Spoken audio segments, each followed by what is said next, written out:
성경을 보게 되면 성경에서 우물은 매우 중요한 소재가 되어 있음을 볼 수 있습니다. 특히 좋은 만남의 장소가 우물로 이렇게 나타남을 봅니다. 창세기 26장에 보면 이삭의 아내 리브가와 아브라함의 종이 만난 장소가 우물가였습니다. 창세기 29장에 가서 야곱과 그의 아내 라헬이 만난 장소도 우물가였습니다. 출애굽기 2장에 가보면 모세가 미디안 땅에 갔을 때에 우물가에서 그의 아내를 만나게 됩니다. 그리고 요한복음 4장에서 예수님은 수가성 우물가에서 사마리아 여인을 만나 그에게 복음을 전하는 것을 보게 됩니다. 이처럼 성경 안에는 아름다운 우물의 이야기들이 있는 것을 우리는 봅니다. 만남의 장소요, 축복의 장소가 바로 우물입니다. 여러분, 선교의 여러 가지 파트 가운데서 선교지의 우물을 파는 그러한 사역하는 팀들이 있습니다. 선교지에 식수가 없어서 혹은 또 우물이 있지만 그러나 깨끗하지 못해서 이제 물을 파게 되어지는데 수백 미터치의 안반을 뚫어서 좋은 생수를 끌어올려 지역의 사람들에게 생수를 공급하여 건강을 되찾을 수 있게 하는 사역도 매우 귀중한 사역임을 우리는 보게 됩니다. 여러분, 예전이든 지금이든 이 물이라고 하는 것은 생명과 직결된다고 볼 수 있습니다. 여러분, 오늘 본문을 보면서 우리는 이삭이 끊임없이 우물을 파고 있는 것을 보게 됩니다. 여러분, 이삭이 우물을 팠다고 하는 것은 단순한 것이 아닙니다. 그때의 기근의 시대였습니다. 그리고 그때에 우물을 팔 만큼 좋은 장비들이 준비되어 있었던 것도 아닙니다. 메마른 광야 지역에서 물이 나온다고 하는 것은 하늘의 별따기였을 것입니다. 그런데도 이삭은 끊임없이 우물을 팝니다. 바로 자신들의 생활 속에서 생명을 줄 수 있는 우물, 그리고 양과 소에게 먹일 수 있는 그 물들을 위해서 바로 우물을 팠던 것은 바로 생존과 관계가 되어져 있다라고 말씀을 드릴 수가 있습니다. 우물을 하나 파게 되어지면 그것은 자신뿐만 아니라 그리고 더 나아가서 자신의 가족뿐만 아니라 더 많은 사람들에게 혜택을 줄 수가 있었던 것입니다. 우리 빌란 선교지에 B2 교회라는 교회가 있습니다. 여러분, 처음에는 몇 가구 살지 않던 그런 지역이었는데 그 지역에 교회를 지어놓고 교회 앞마당에 우물을 팠습니다. 그런데 이 물이 떠서 먹는 물이 아니라 펄펄펄펄 나오는 거예요. 그래서 수도꼭지를 달았더니 24시간 그냥 물이 콸콸콸콸 나옵니다. 그랬더니 어떤 일이 벌어져요? 그 지역에 사람들이 몰려들기 시작했어요. 그래서 동네를 이루었습니다. 그러다 보니까 자연스럽게 교회에 많은 성도들이 모이는 교회로 성장하게 되었던 것입니다. 여러분, 우리는 이 본문에 나타난 이삭의 우물을 파는 것을 보면서 이 우물을 팔 때 어떤 일이 벌어지는지, 그리고 그 우물을 파는 일들 속에서 하나님이 어떻게 역사를 했는지, 그리고 이 우물이 주는 영적인 의미가 무엇인지를 생각하면서 오늘 은혜를 받기를 원하는 것입니다. 이런 본문에 우리는 끊임없이 우물을 파는 이삭을 보게 되어집니다. 여러분, 이 우물을 파는 이러한 일이 성경에 기록이 되어져 있는데 우물이 없어서 고통하는 현장에 가서 우물을 파는 사람들이 있습니다. 그런데 또 어떤 사람들은 파놓은 우물에 또 남들이 먹지 못하게 메꿔버리는 사람도 있습니다. 그리고 어떤 사람들은 자신이 우물 팔 때에는 동참하지 않고 있다가 파놓으면 그때 가서 그 물을 퍼 마시는 사람들이 있습니다. 여러분, 이렇게 다양한 종류의 사람들이 있는데 오늘 이삭은 성경에서 뭐라고 말을 해요? 바로 샘을 파는 자라는 별명을 얻을 정도로 우물을 파는 사람이었습니다.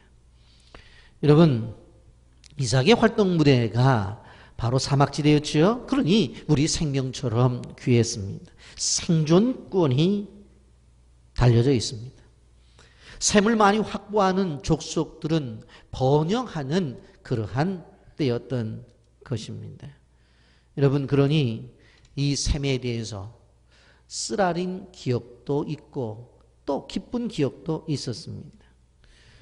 여러분, 물이 좀 나오다가 바로 이 기근이 찾아오면 우물물이 말라지는 빈 우물들도 있었습니다. 물이 있지만 그러나 먹을 수 없는 쓴 맛을 내는 물을 가진 우물도 있었습니다. 그래서 사람과 가축에게 덫이 되는 그러한 우물도 있었습니다.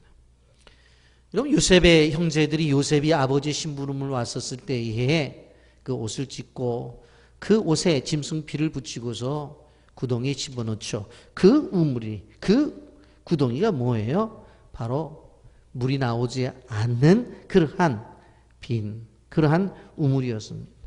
쓴 우물도 있었습니다. 여러분, 출애굽한 이스라엘 백성들이 출애굽 15장 22절부터 26절에 보면 마라에 갔을 때 그 쓴물이 나타나잖아요. 그래서 먹지 못했던 것들을 보아요. 하나님을 원망했습니다. 여러분, 본문에 보면 이삭은 끊임없이 우물을 파고 있습니다. 가족들을 위해서, 그리고 짐승들을 위해서, 그리고 주변의 사람들을 위해서 끊임없이 우물을 파요. 그런데 이 이삭은 어떻게, 언제까지? 바로 샘에서 물이 나올 때까지 계속 파요. 방해꾼이 등장을 해서 우물을 파지 못하게 해요. 그러나 아랑곳없이 파요.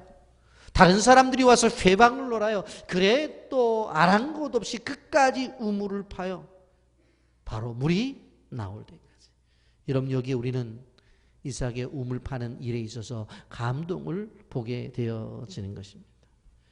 그런데 이렇게 우물을 파서 자신뿐만 아니라 주변 사람들에게 물을 제공하는 사람이 있는 반면에 바로 그러한 우물을 메워서 자기도 다른 사람도 먹지 못하게 하는 사람이 있다는 것입니다. 여러분, 26장 18절 말씀을 다 같이 보겠습니다. 시작.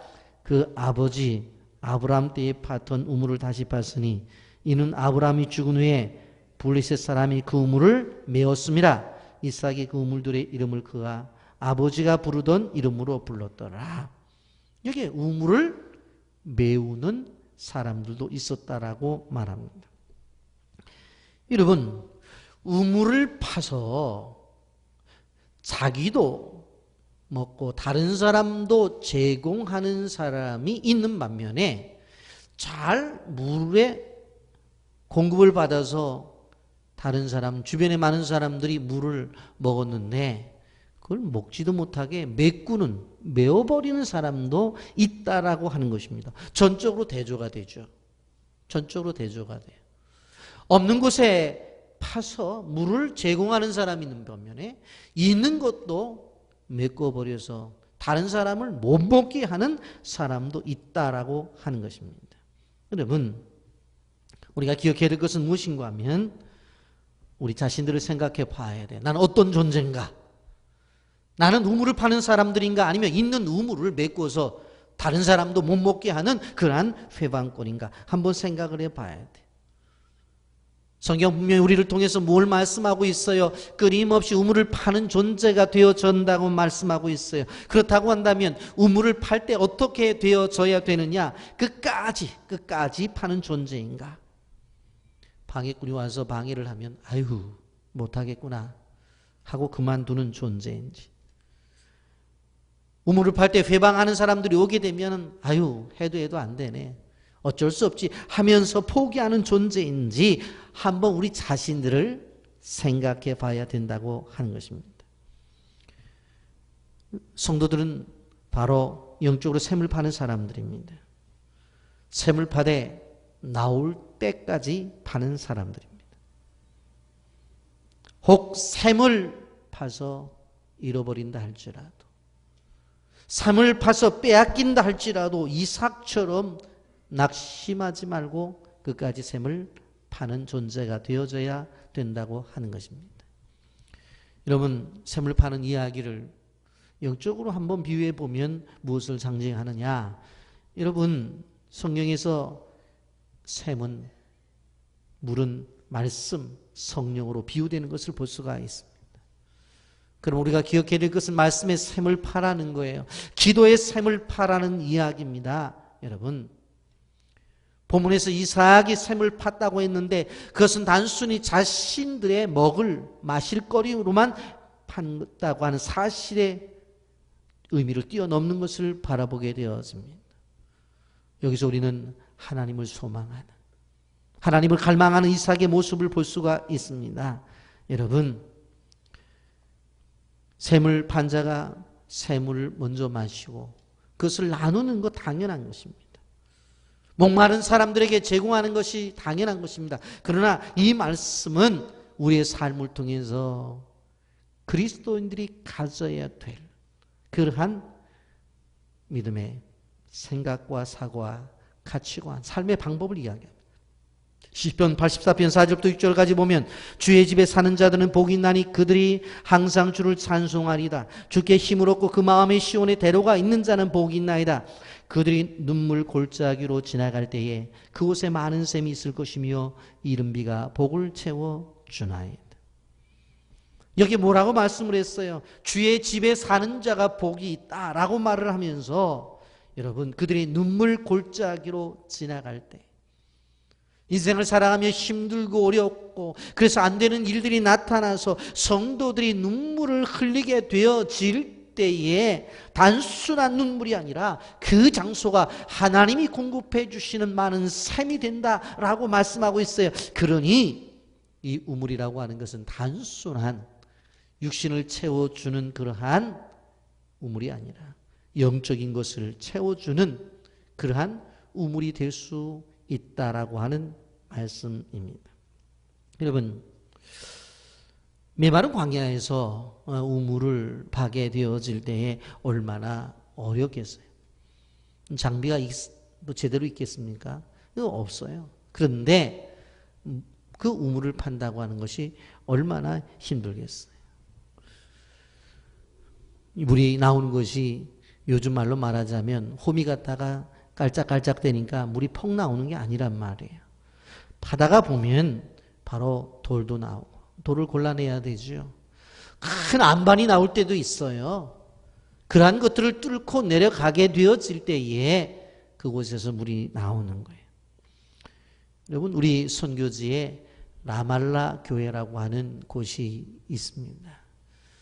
이 교회가 입구에는 바로 무슬림들이 살고 있고 그 지역을 지나가게 되어지면 밀림이 나오는데 바로 필리핀 공산당들이 그곳에서 훈련을 받는 장소예요. 그것을 지나 들어갔을 때에 라말라 교회가 나옵니다. 그런데 워낙 오지기 때문에 학교가 없었는데 이 교육부에서 우리 교회를 사용해서 아이들 교육을 시킬 수 없느냐는 제안이 들어와서 허락을 했어요. 그래서 그 교회에서 무려 1년 반 동안 초등학교가 진행이 되어집니다. 그리고 나서 그 뒤편에 초등학교를 짓게 되어지는데 제가 가서 보고 야, 정말 큰 하나님의 은혜다. 왜? 나라가 돈이 없으니까 학교를 먼저 짓지 않고 지어져 있는 교회에 와서 공부 좀 하자고 해서 허락을 했더니 강세장 뒤에다가 하얀 페인트로 칠해놓고 거기다가 칠판을 삼아서 아이들 공부를 가르친 흔적이 있단 말이에요. 근데 뒤에 학교가 세워졌어요. 그래서 제가 생각할 때에 야, 이 교회 앞마당에다 우물을 하나 팠으면 좋겠다. 그래서 이곳에서 물이 나오게 되어지면 교인들 먹지. 주변의 사람들이 이제 와서 먹지. 학생들이 한 150명 되니까 학생들도 와서 먹지. 너무 좋다. 그런 생각을 해서 그렇게 되면 모든 사람들이 그래도 물들어 다 교회 앞마당에 와야 되잖아요. 그래서 충분히 설명을 하고 거기 목사가 패디 목사라는 사람인데 오라고 그랬어요. 이런 뜻을 가지고 이 교회 앞마당에다가 우물을 파려고 하는데 여기 물이 나오겠냐고 그랬더니 저를 데리고 가요. 여기 파면 물이 나온대요. 물이. 아 그래? 그러면서 이제 설명을 하는 거예요. 보시라고 이 계곡이 이렇게 생겼는데 워낙 여기가 비가 많이 왔을 때는 물도 흘러가는 지역이고 그래서 여기 파면 분명히 물이 나온대요. 근데 제가 이제 그 사람 한 사람 말만 믿을 수가 없어서 주변에 나이 든 오래 그 동네 산 분들을 모시고 오라고 그랬어요. 4-5명이 오더라고요. 당신의 동네를 위해서 여기다 우물을 좀 하나 봐주려고 하는데 지금 패디 목사가 요 장소에 물이 나온다고 하는데 이게 맞습니까? 그랬더니 아 맞대. 거기 파면 불 나온다는 거예요. 그래서 제가 이제 여기다 우물을 파야 되겠다. 그래서 우리 교회가 형편이 어려워서 한국에 와서 장로님 한 분한테 설명을 했더니 본인이 그 우물을 파주겠대요. 그래서 돈을 받아가지고 돈을 송금시켰죠. 그랬는데 파도 물이 안 나오는 거예요. 안 나오는 거예요. 장로님하고는 약속을 했잖아요. 그래서 고개를 가우뚱가우뚱 대면서 이 물 나올 텐데 왜 안 나오지? 그러는 거예요. 그래서 거기서 조금 장소를 이동해가지고 또 시추를 했어요. 그런데 물이 나왔어요? 안 나왔어요? 안 나왔어요. 그리고 또 다른 장소, 3번째 지금 거기에 땅을 파고 있어요. 그런데 거기서도 물 나올 기미가 보이지를 않아요. 그러니 첫 번째 시추하고 땅 파는 비용만 장로님한테 받았으니까 2번째, 3번째 계속 그 비용은 제가 부담하고 있어요. 근데 물이 안 나와요. 물이 안 나와요. 이야, 이게 쉽지 않은 거라. 우리는 수도꼭지 틀면 물이 쫙 나오니까 물이 귀한지는 모르는데 선교지에 그런 거예요.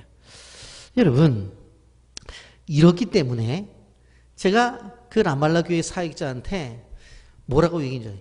기도하라니까 기도 안 해가지고 장소도 제대로 선정이 안 되고 기도하면서 해야 될 게 아니냐. 제가 그렇게 얘기를 했습니다. 그러니까 이삭도 그 황무지 땅에서 블레셋 사람들이 파도 물이 안 나와요. 그러니까 어떻게 해요? 이삭이 팔 때는 어떤 것이 있었겠어요? 간절함이 있었겠죠. 끊임없이 하나님을 찾았겠죠. 이것에 물이 나와야 됩니다. 수많은 방해하는 세력들을 제치고 내가 지금 우물을 파고 있습니다. 이곳에 물이 나와야 되겠습니다. 그리고 우물을 파는 거예요. 그리고 물이 나와요. 그거는 은혜의 체험입니다.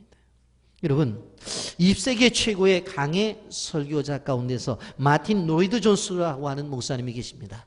그분의 책 가운데에 신학생이면 다 읽는 책 가운데 부흥이라는 책이 있어요. 그런데 부흥의 책의 내용 가운데에 거기에 이삭의 우물파기라고 하는 소제목이 있어요. 그런데 그 내용에 보면 부흥의 시작은 아버지 아브라함이 팠던 우물을 다시 아들 이삭이 파는 것부터 시작이 된다.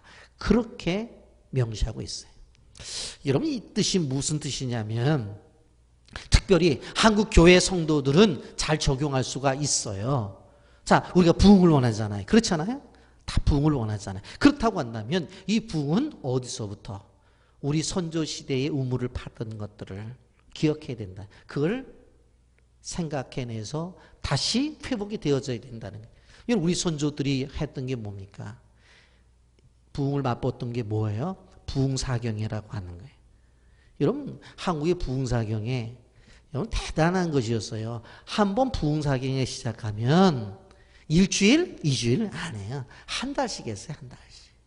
멀리서 자기가 먹을 쌀 가지고 교회 와서 교회 앞마당에서 밥해 먹으면서 집회를 했는데 하루에 5번 들었어요. 새벽에 1번, 오전에 1번, 그 다음에 오후에 2번, 저녁에 1번, 5번 집회를 했다고요. 그런데 그게 여러분 2, 3일 동안 하는 게 아니라 한 달씩 했어요. 그런데도 교인들이 와서 말씀을 듣고 기도를 했어요. 이러한 것들이 바로 한국교회 은혜의 통로였어요. 이런 것들이 회복되어져야 된다는 거예요. 여러분, 기도를 얼마나 많이 했습니까? 교회에서만 기도했어요? 집에서만 기도했어요? 얼마나 많은 사람들이 상기도를 했어요. 저희 신학생 때만 해도 수업 끝나면 가는 게 삼각산이었어요. 삼각산 올라가서 여기저기서 돌 위에서 기도 많이 했어요. 저도 청년 때에 도봉산에 가서 기도 많이 했어요. 그때 받은 은혜를 지금도 잊지를 못해요. 여러분, 이런 기도의 운동, 이삭의 우물 파기는 아버지가 팠던 우물을 메꿔 놓은 것을 다시 파는 데서부터 시작이 되어집니다. 그러니 결국 우리 한국교회 부흥도 이미 선조들이 파놓았던 것들. 근데 우리의 게으름과 우리의 영성 없음을 통해서 그걸 메꿔 놨던 것들을 다시 끄집어 내야 된다라고 하는 겁니다. 여러분, 이삭은 우물을 파고 또 팠어요. 다른 사람이 달라고 하면 주고 또 팠어요. 끊임없이 파나갔어요. 그리고 깊이 팠어요. 언제까지? 물이 나올 때까지. 땀을 흘리며 팠을 것입니다. 노력이 있었어요. 애씀이 있었어요. 그걸 퍼내고 돌멩이를 걷어내고 바위를 드러내야 될 때는 바위를 드러내면서 파나갔을 것입니다. 파면서 아무리 파도 물이 나오지 않아. 얼마나 불안하겠어요. 이게 파도 물이 안 나오면 어떨까? 어떤 불안감도 집어던져버리고 생수가 터질 때까지. 여러분, 기도의 우물과 말씀의 우물을 파시기를 주님의 이름으로 축복합니다. 영혼의 생수가 터질 때까지 파야 돼요. 여러분, 생수가 터지면 영혼이 만족을 얻어요. 강물같이 흐르는 기쁨이 임한다고 하는 것입니다. 여러분, 우물을 파는 사람들이 땀을 흘리고 정말로 손과 발이 정말 저리고 그리고 얼굴이 흙범벅이 돼요. 바다가 그곳에서 물이 탁 터지면 그 물을 한 잔 마실 때에 지금까지 고생은 다 사라져버리고 하나님이 주시는 기쁨으로 충만할 것입니다. 이것을 기대하는 거예요. 여러분, 기도라고 하면은 모든 사람들이 알고 있는 한 분 가운데 누구예요? 평생 5만 건의 기도 응답을 받았다고 하는 조지 뮬러라고 하는 분입니다. 이분 영국 분인데 기도함으로 모든 것을 공급받았다고 알려져 있죠. 여러분, 그런데 그가 5만 번의 기도의 응답을 받았다는 것은 알려져 있지만 조지 뮬러가 기도할 때에 처음에 7년 동안 기도했음에도 불구하고 하나의 응답도 받지 못했다는 것을 기억하는 사람은 없어요. 여러분, 우리가 아셔야 되는 게 뭐냐면 샘물이 터지기 전까지는 파는 작업이 오랜 시간이 걸릴 수 있다라고 하는 것입니다. 여러분, 그는 기도를 모든 문제를 해결하려고 했었을 때 처음부터 하나님 앞에 기도했더니 하나님이 알았다 주신 것이 아니에요. 무려 7년 동안을 기도해도 응답 하나가 없어요. 그런데도 기도했어요. 여러분, 이렇게 기도의 우물을 평생 팠던 조지 뮬러가 이렇게 이야기를 했어요. 기도를 무조건 시작하십시오. 그러면 하나님이 기도를 가르쳐 주실 것입니다. 여러분, 낙심하지 마세요. 때가 되어지면 하나님께서 열매를 보여주실 것입니다. 항상 기도하십시오. 하나님께서 어느 한순간에 응답으로 여러분에게 나타나실 것입니다. 아멘? 이렇게 이야기를 했어요. 여러분, 우리는 이제 아침 저녁 날씨가 선선해지고 10월 10일부터 47차 하나님께 꼭 필요한 사람이라는 주제 아래 특별 새벽기도를 하게 됩니다. 옆 사람과 인사 나누십시오. 집사님은 하나님께 꼭 필요한 사람입니다. 다른 분을 향해서도 집사님은 하나님께 꼭 필요한 사람입니다. 여러분, 우리 교회의 40일 특성에는 뭐예요? 기도의 샘을 파기 위한 정말로 좋은 기회예요. 하나님께서 우리를 향해서 준비하신 복이 있어요. 그래서 이 기간 동안의 기도에서 하나님이 나를 얼마나 축복하시는지를 경험해야 된다고 하는 것입니다. 이 조지 뮬러가 애슐리 다운이라고 하는 큰 고아원을 세워서 고아들을 돌보고 있었습니다. 어느 추운 겨울날 그 고아원에 보일러가 고장이 난 거예요. 그래서 직원들이 찾아와서 이야기를 해요. 아우, 원장님 큰일 났습니다. 왜요? 이 보일러가 고장이 났습니다. 이 고학년들은 괜찮겠는데 저 영아들은 저러다가 얼어 죽습니다. 어떻게 했으면 좋겠습니까? 고치면 되지 않냐고. 아, 고치는데 일주일이나 걸린다는 거예요. 그래서 그 소리를 듣고 조지 뮬러 목사님이 어떻게 했어요? 성경책을 들고 교회로 들어가요. 강대상에 엎드려서 기도를 합니다. 밤을 새면서 자연 만물을 창조하시고 날씨를 주장하시는 하나님 아버지, 이 아이들은 하나님이 저에게 맡겨주신 생명입니다. 이 아이들의 아버지는 하나님이 아닙니까? 나는 관리자입니다. 그렇다고 한다면 아버지가 책임을 져 주셔야 되지 않습니까? 이 고아원의 원장은 하나님이십니다. 그리고 나는 이 고아원의 총무입니다. 원장님이 책임지셔야 되지 하면서 밤을 새서 기도할 때에 바로 동풍이 불기 시작했어요. 그리고는 바로 영국 전체가 봄 날씨로 변화되는 거예요. 차가운 바람이 내려오는 북풍을 멈춰주시고 따뜻한 바람이 오는 동풍을 불게 해주신 거예요. 그래서 영국 전체가 온실이 되어진 것입니다. 보일러를 다 고치고 나서 고아원이 정상적으로 돌아가니까 하나님께서 다시 바로 동풍을 물러가게 하고 북풍이 오게 해서 차가운 겨울로 바뀌어졌다고 하는 것입니다. 여러분, 기도의 우물을 파면 기적이 나타납니다.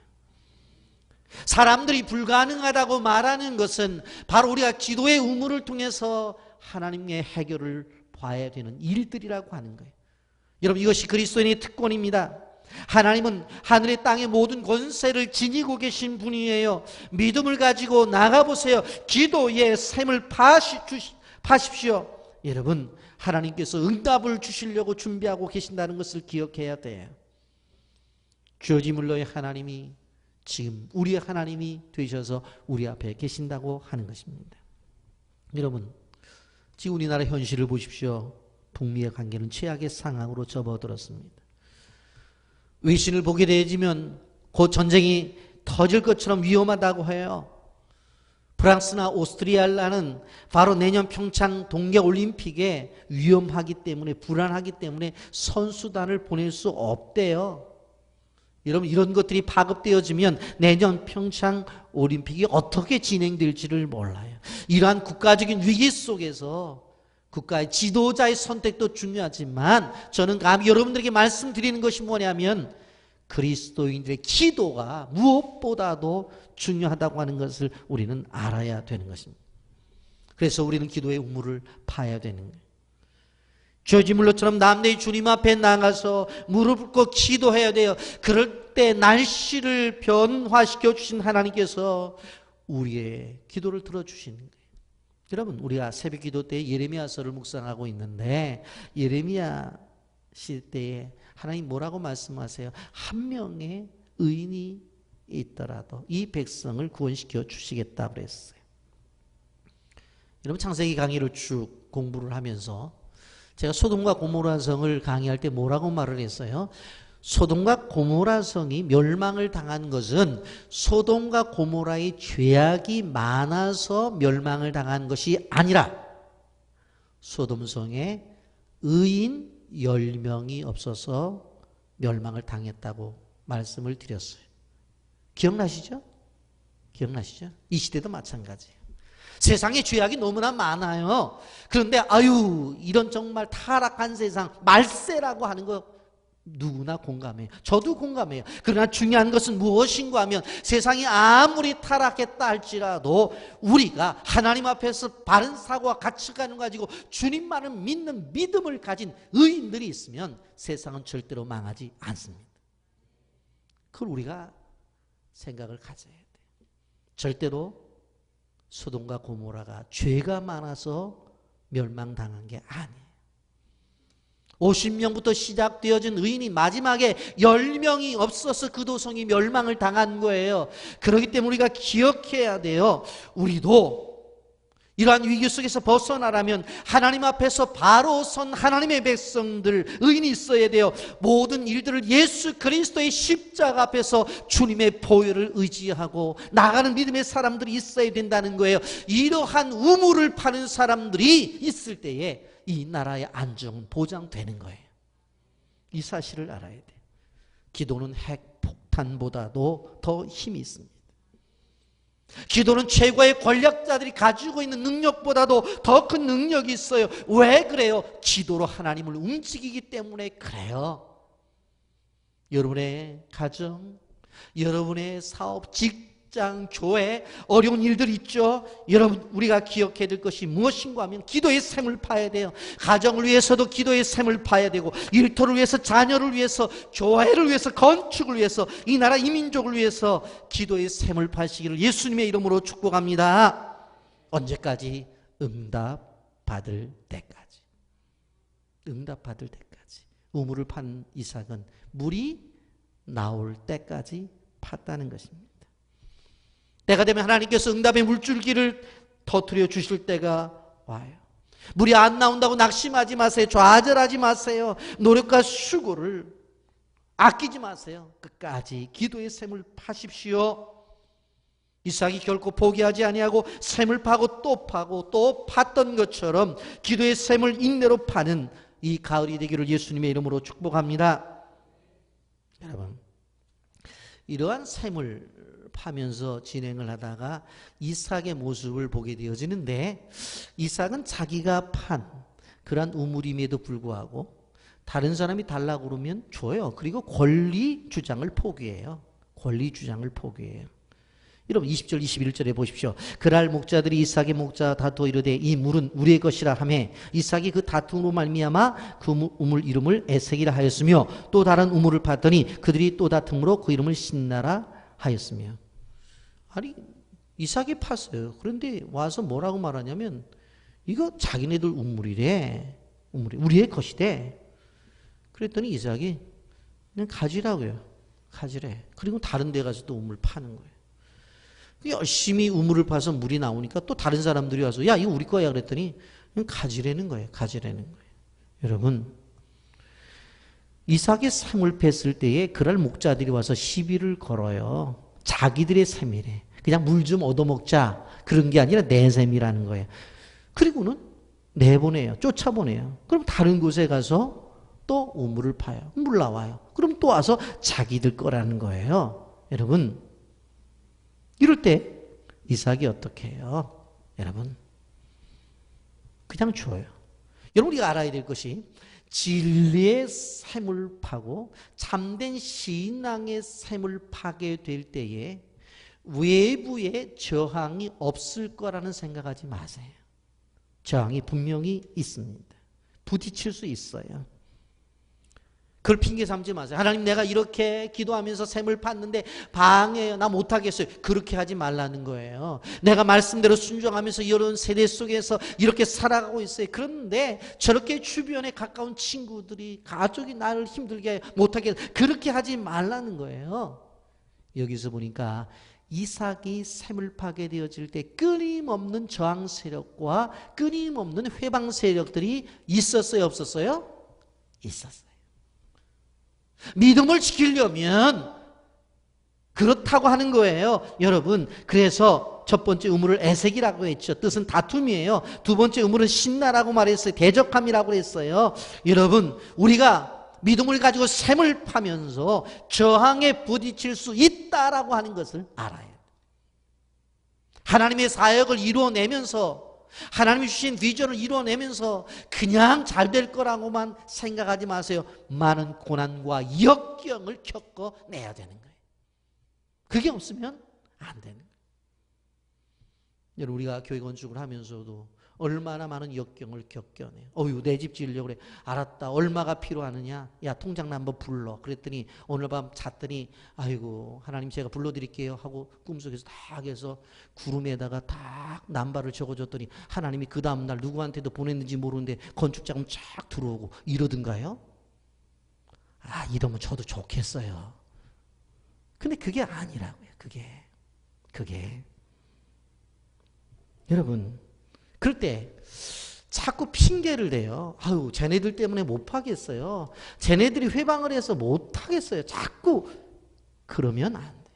하나님이 우리에게 주신 비전이 있으면 그 비전을 붙잡고 어려워도 해 나가는 것이 우리 그리스도인의 삶인 것이지, 힘들다고 못하고 어렵다고 못하고 그건 그리스도인의 삶이 아니에요. 그러면서 한 걸음 더 나가서 이사가 뭐예요? 가져가라는 거예요. 가져가라는 거예요. 양보해요. 권리를 포기해요. 여러분, 권리를 주장하지 않고 권리를 포기한다는 것은 자존감이 내려졌다는 이야기예요. 자존심이 상한다는 이야기예요. 여러분, 근데 이러한 이야기를 하면서 하나님이 우리에게 주신 메시지가 뭐예요? 너희들도 이와 같이 하라. 너도 이와 같이 하라. 따라서 하세요. 너도 이와 같이 하라.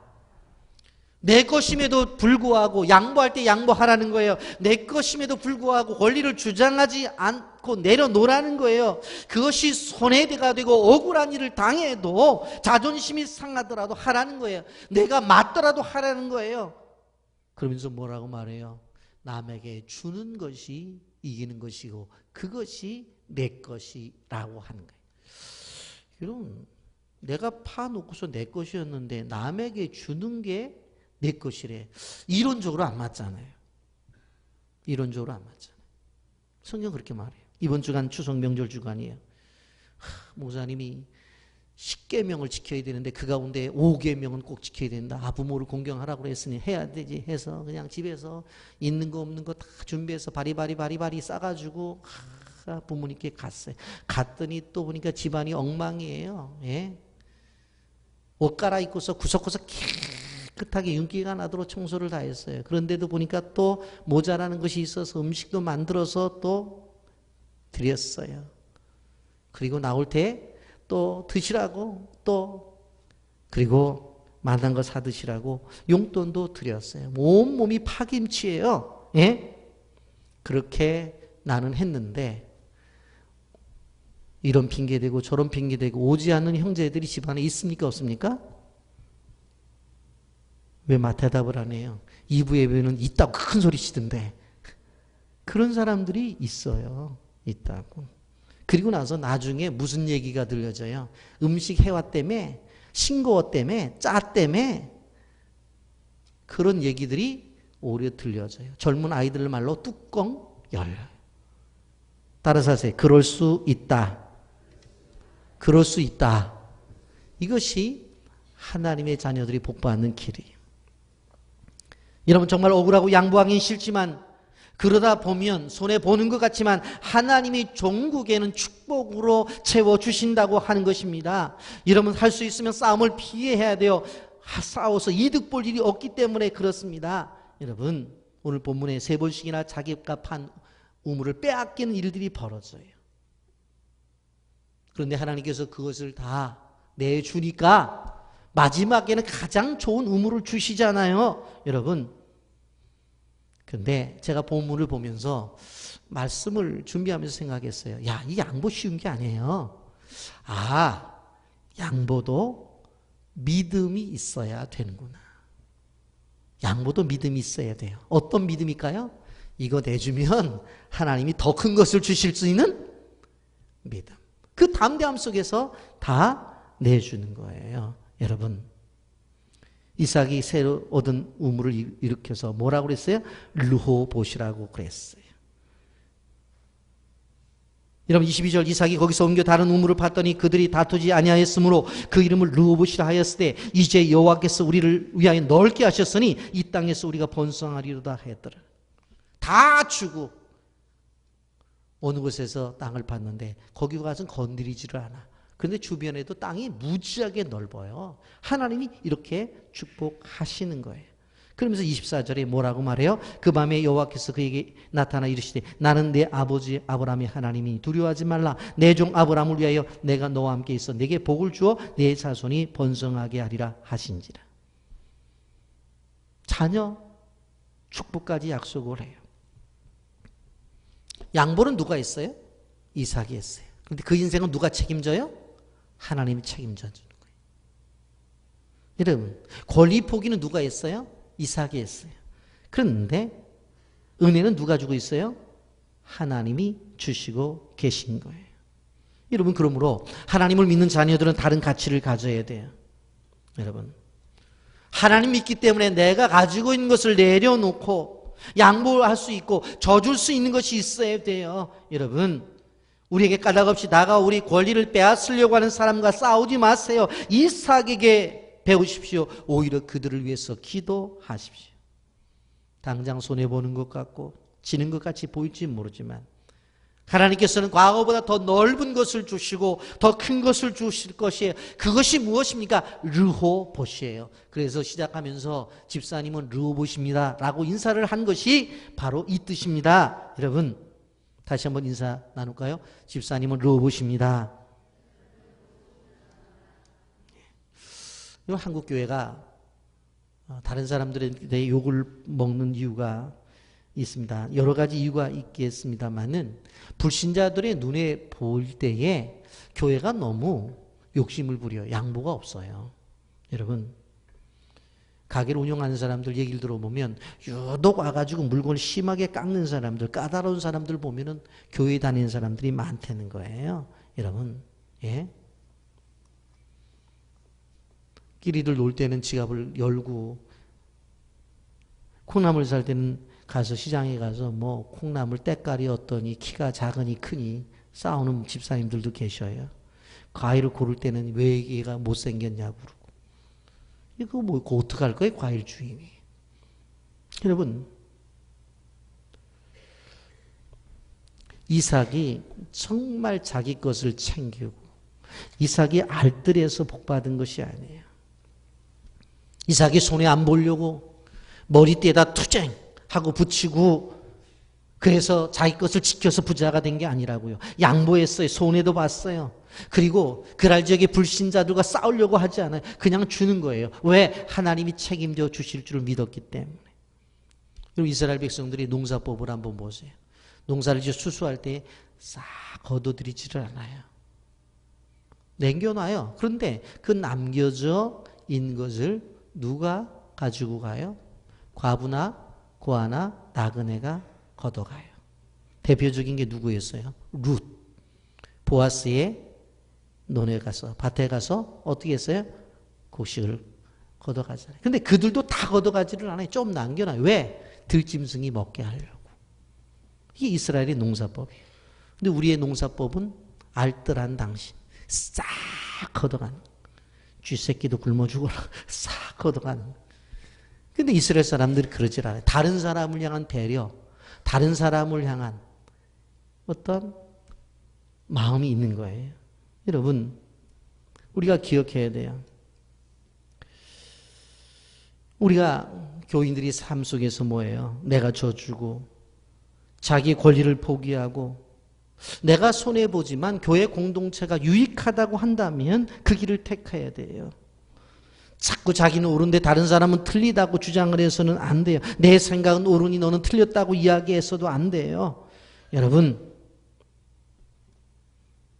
내가 권리를 포기하고 양보해도 하나님이 다 책임져 주시는 거예요. 그랬더니 어떤 일이 벌어져요? 원수가 굴복하는 일이 벌어지는 것을 볼 수가 있습니다. 이런 그것이 마음이 온유하고 겸손하다는 예수님의 삶을 따라가는 모습이에요. 이것이 바로 이삭의 모습이 예수님을 예표하고 있다고 하는 것입니다. 예수님 원수를 사랑하라고 말씀하시면서 자기를 못 박은 군사들을 향해서 뭐라고 말했어요? 십자가상에서 저들을 용서해달라고 말을 했잖아요. 저들이 하는 것을 모른다고 말을 하면서 몸으로 용서를, 삶으로 사랑을 실천하셨잖아요.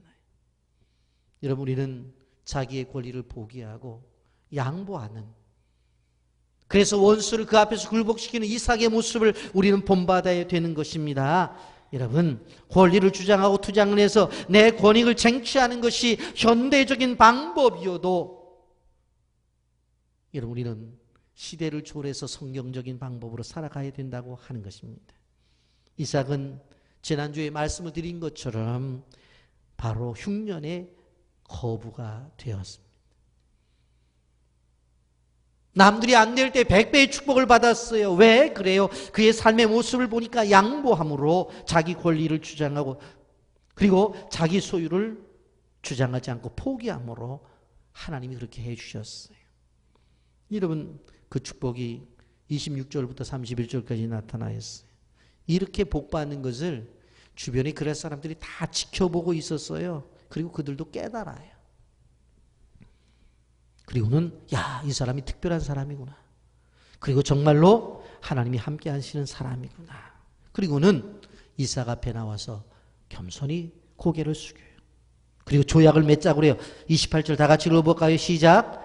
그들이 이르되 여호와께서 너와 함께 계심을 우리가 분명히 보았으므로 우리의 사이 곧 우리와 너 사이에 맹세하여 너와 계약을 맺으리라 말하니라.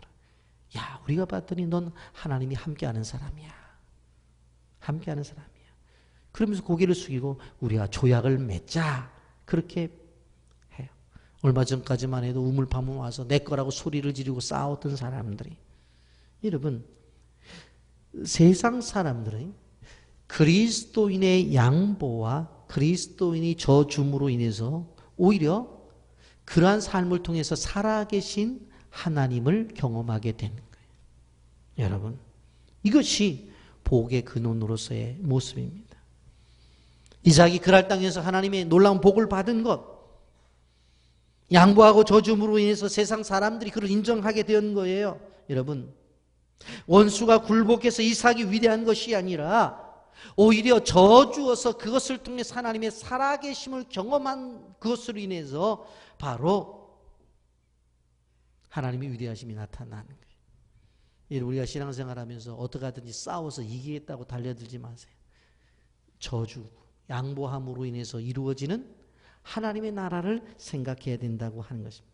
그래서 뭐라고 칭찬해요? 원수들이 이렇게 말하잖아요. 29절 하반절에 이제 너는 여호와께 복을 받은 자이라. 이제 너는 여호와께 복을 받은 자이라. 놀라지 않아요? 이방인들이, 불신자들이 이삭을 보면서 하나님의 존재를 깨달은 거예요. 30절에 이삭은 그를 위하여 어떻게 잔치를 베풀죠? 30절 이삭이 그들을 위하여 잔치를 베풀세 그들이 먹고 마시고라 그랬어. 얼마 전에만 해도 자기에게 고통을 주던 사람들이에요. 자기들에게 괴로움을 주던 사람들이에요. 자기 것을 빼앗았던 사람들이에요. 그런데 어느 날 찾아와서 하나님의 존재를 인정하면서 하나님의 축복을 받은 자라고 이야기하면서 바로 이렇게 함께 살자고 이야기를 하니까 이삭이 어떻게 해요? 잔치를 베풀어 줘요. 이것을 보면 이삭의 심성이 얼마나 고운지, 이삭의 마음이 얼마나 넓은지를 알 수가 있어요. 이 속에 뭐가 담겨져 있는 것입니까? 용서가 담겨져 있는 것입니다. 이를 인해서 하나님의 살아계심이 널리 전파가 되었습니다. 여러분, 서점에 가보면 책 가운데 아내의 기도로 남편을 돕는다라고 하는 책이 있습니다. 여러분, 어떤 분들은 왼수가 멀리 있는 게 아니야, 우리 집안에 같은 이불 속에 있지, 그렇게 생각하고 말하는 사람들이 있습니다. 특별히 중년기 부부들의 갈등이 심하다고 그러죠. 여러분, 결혼해서 30년 40년을 살아오다 보면은 그 분노가 폭발이 되어지는 거예요. 여러분, 그때 어떻게 해야 되느냐? 하나님 앞에 기도해야 된다는 거예요. 그러면 달라진다고 하는 것입니다. 하루아침에 상대방이 바뀌어지지는 않아요. 그러나 많은 시간이 필요해요. 여러분, 배우자의 사고와 가치관이 바뀌어지려면 하루아침에 되겠느냐고요. 분명한 것은 원수같이 느껴지는 배우자라 할지라도 하루에 조금씩 하나님이 바꾸어 주신다라고 하는 것입니다. 여러분, 이삭에게 하나님이 또 다른 축복의 우물을 얻게 하십니다. 26절 32절에 보면 그날의 이삭의 종들이 자기들이 판 우물에 대하여 이삭에게 와서 알려 이르되 우리가 물을 얻었나이다 하매라고 말씀하고 있습니다. 여러분 끊임없이 하나님은 우물을 주셨어요. 여러분 하나님께서 함께 하심으로 이 우물의 축복을 받은 것은 하나님의 은혜입니다. 우리가 이런 축복의 샘을 받아야 되겠습니다. 여러분 가는 곳마다 판 곳마다 바로 샘이 터지게 하셨어요. 여러분 그러므로 인해서 그가 거부가 될 수 있었던 것은 양들에게 충분히 물을 먹일 수 있는 바로 물이 있었고 그의 목초지가 있었기 때문에 그렇습니다. 이삭의 부유함은 하나님의 축복으로 인해서 온 부유함이었어요. 언제? 대흉년 시대에 창대하고 왕성해졌습니다. 우리가 살아가면서 단돈 10원, 100원 때문에 아둥바둥 손에 안 보면서 살겠다고 투쟁한다고 해서 돈이 모여지는 것이 아니에요. 양보하고 손해를 본다 할지라도 하나님이 채워주신다는 믿음을 가지면 이 모든 것들이 이루어진다는 것을 기억하시기를 바랍니다. 내 생각이 옳을 수 있어요. 내 권리를 쟁취한다고 해서 그 누구도 아무도 말 못해요. 여러분 그렇다고 해서 손해 안 보겠다고 하는 것이 아니라 중요한 것은 어떠한 상황이든지 간에 하나님이 내 편이 되어 주실 때에 나에게 축복과 승리가 있고 100배의 축복이 만다는 사실을 기억하시면서 기도의 샘을 파시는 성도님들이 되기를 예수님의 이름으로 축복합니다. 아멘. 거룩하신 하나님 아버지님과 사랑을 감사합니다.